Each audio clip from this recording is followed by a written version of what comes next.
দেশ জুড়ে মসজিদের নিচে মন্দির খোঁজা হচ্ছে, ভারতে এটা গ্রহণযোগ্য নয়। হিন্দু নেতাদের কড়া বার্তা আরএসএস প্রধান মোহন ভাগবতের। অযোধ্যা রাম মন্দিরের বিষয়টি ছিল স্বতন্ত্র, তার সঙ্গে অন্যান্য ঘটনা গুলিয়ে ফেললে চলবে না বললেন ভাগবত।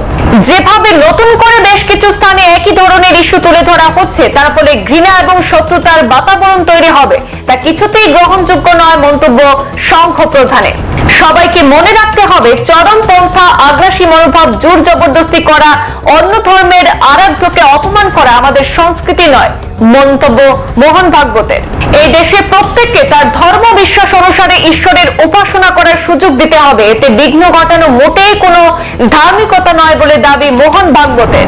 ইদানিং দেশ জুড়ে এক নয়া ট্রেন্ড শুরু হয়েছে। দেশের নানা প্রান্তে বিভিন্ন মসজিদের সমীক্ষার দাবি তুলে আদালতের দ্বারস্থ হচ্ছে ছোট বড় নানা আকারের হিন্দুপন্থী সংগঠন কিংবা কোনো হিন্দু নেতা বা ব্যক্তি। উদ্দেশ্য একটাই, সেই মসজিদের স্থানে কোনো যুগে মন্দির ছিল কিনা সেটা যাচাই করে দেখা। এর জেরে সম্প্রতি দেশের নানা প্রান্তে অশান্তি, সাম্প্রদায়িক হিংসা পর্যন্ত ছড়িয়েছে।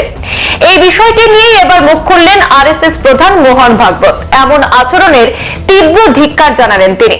স্পষ্ট বলে দিলেন, এই ধরনের ঘটনা একেবারেই গ্রহণযোগ্য নয়।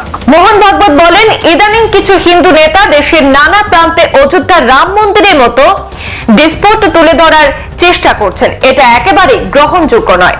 বৃহস্পতিবার মোহন ভাগবত কার্যত মনে করিয়ে দেন, ভারত একটি ধর্ম নিরপেক্ষ দেশ। তিনি বলেন, ভারতের সেই নজির গড়ে তোলা উচিত যেখানে বিভিন্ন ধর্মে বিশ্বাসী এবং সম্প্রদায়ের মানুষ একই সঙ্গে পাশাপাশি সহাবস্থান করতে পারে।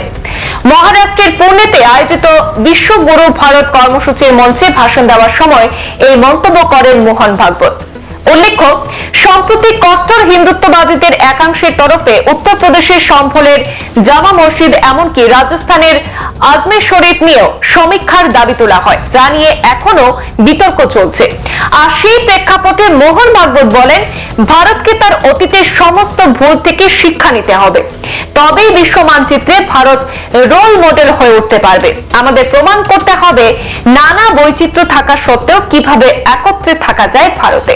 এই বিষয়ে কথা বলার সময় ভাগবত বুঝিয়ে দেন, অযোধ্যার রাম মন্দিরের বিষয়টি ছিল স্বতন্ত্র, তার সঙ্গে অন্যান্য ঘটনা গুলিয়ে ফেললে চলবে না। মোহন ভাগবত বলেন, রাম মন্দির একটা বিশ্বাস এবং আস্থার বিষয় ছিল, আর হিন্দুদের মনে হয়েছিল এটা অবশ্যই গড়ে তোলা উচিত। কিন্তু যেভাবে নতুন করে বেশ কিছু স্থানে একই ধরনের ইস্যু তুলে ধরা হচ্ছে এবং তার ফলে যে ঘৃণা এবং শত্রুতার বাতাবরণ তৈরি হচ্ছে, তা কিছুতেই গ্রহণযোগ্য নয়। তার মতে, সমাজে এই ধরনের বৈষম্য এবং বিবাদ মেটানোর সব থেকে ভালো উপায় হলো প্রাচীন সংস্কৃতিতে ফিরে যাওয়া।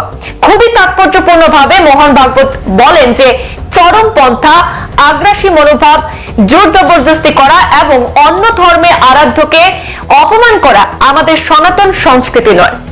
মোহন ভাগবত এরপর কার্যত ঘোষণা সুরে বলেন, এখানে সংখ্যাগুরু সংখ্যালঘু বলে কিছু নেই, আমরা সকলেই এক। এই দেশে যেন প্রত্যেকেই তার ধর্ম বিশ্বাস অনুসারে ঈশ্বরের উপাসনা করার সুযোগ পাওয়া সাংবিধানিক অধিকার। সংবাদ এই পর্যন্ত, ফিরছি পরবর্তী অন্যান্য আপডেট নিয়ে, সাথে থাকুন। ধন্যবাদ।